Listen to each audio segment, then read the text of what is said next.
কবিরাজি টোটকা চিকিৎসার মতো যে কোনো রোগের জন্য একমাত্র সমাধান হচ্ছে সমান অধিকার। আমি এখন সরাসরি যদি আমার যে অষ্টম চ্যাপ্টার সেটি হচ্ছে প্রশাসনে নারীর অংশগ্রহণ। এখানে একটি মূল বক্তব্য আছে যে সকল বাধা ভাঙবো, সম অধিকার আনবো। আমার প্রশ্ন হলো, সম অধিকার পেলেই কি সকল বাধা দূর হয়ে যাবে? একই মাপের জুতা কি আসলে সবার পায়ে পরা সম্ভব কিনা এটি আমাদের একটু চিন্তা করতে হবে। ঠিক একইভাবে জুতার মাপ ভিন্ন হলে যেরকমভাবে পরা যায় না, অধিকারের সাথে সমান অধিকারের সাথে কিন্তু কর্তব্যের একটি বিষয় আছে। পলিটিক্যাল সায়েন্স থেকে আমরা জানি যে অধিকার এবং কর্তব্য পরস্পর সম্পর্কযুক্ত, তাই আসলে সমান অধিকার না হয়ে সেটি হবে ন্যায্য অধিকার।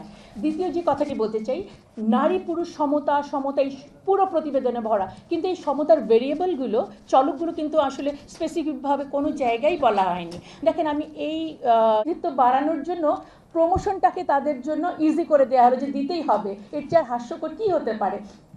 মানে বিষয়টা হচ্ছে এমন যে, যেমন আমাদের এই প্রথম সারিতে যারা বসে আছেন আমার সম্মানিত অতিথিবৃন্দ, আমাদের সবাইকে যদি আজকে এখানে বসিয়ে দেওয়া হয়, তার মানে আমরা সবাই কিন্তু সভাপতি পর্যায়ে চলে গেলাম। এইভাবে করে আসলে কিন্তু উন্নয়ন নিশ্চিত হয় না। আমাদের যেরকম বর্তমানে ডিস্ট্রিক্ট কমিশনার আছেন আমাদের 64টা জেলায়, মহিলা হচ্ছেন 18 জন। ওনাদের সুপারিশ মতো এটা হতে হবে অন্তত পক্ষে 32 জন মহিলা। তাহলে কি করতে হবে? অ্যাট এনি কস্ট সহকারী কমিশনারকে ডবল প্রমোশন 3 ডবল দিয়ে তাকে এখন আমাদের ডিসি বানিয়ে দিতে হবে।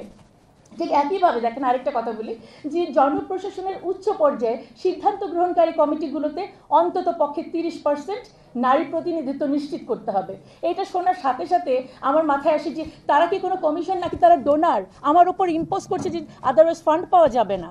এটা কিন্তু খুবই অযৌক্তিক। এবং দেখেন, এই চ্যাপ্টারে আরেকটা আছে যে চাকরির বিজ্ঞাপনে নারীদেরকে আবেদনে উৎসাহিত করা হচ্ছে, এটা লিখতেই হবে।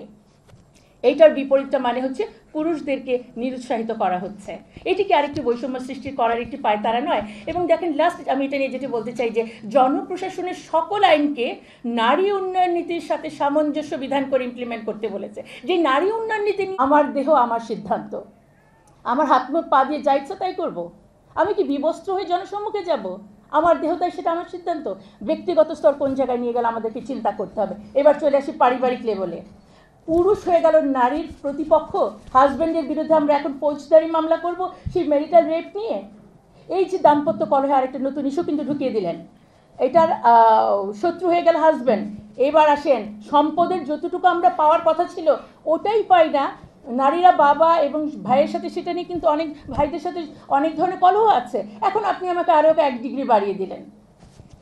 মানে পরিবারে হাজব্যান্ড, ভাই, বাবা সবাই আমাকে আমার শত্রু হলো। এবার চলে আসি সমাজ লেভেলে। সেখানে কি হলো? পতিতাবৃত্তিকে করে দিলেন আপনি লিগ্যাল পেশা হিসাবে।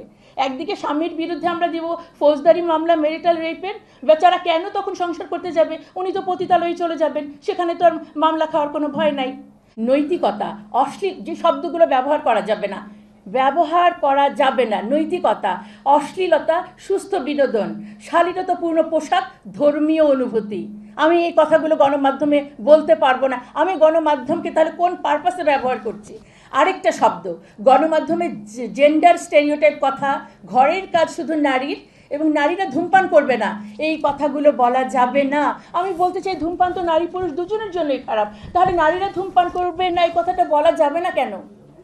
আমাদের উদ্দেশ্যটা বুঝতে হবে তাদের। এবং ধর্মের সাথে সাংঘর্ষিক আইনের ফলে সামাজিক অবস্থা কতটা অস্থিতিশীল হয়েছে আমরা তাদের রিপোর্ট প্রদানের পর থেকে এখন পর্যন্ত এটি বুঝতে পেরেছি। তাহলে ব্যক্তিগত লেভেল, পারিবারিক লেভেল, সামাজিক লেভেল ক্লিয়ার।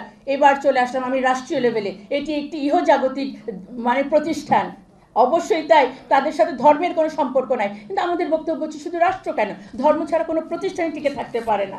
এবং সংস্কারগুলোর প্রতি এবং এই কমিটির প্রতি অবশ্যই ন্যায্য সিদ্ধান্ত আমাদেরকে নিতে হবে। যে সবাইকে অনেক ধন্যবাদ। জি, আসসালামু আলাইকুম।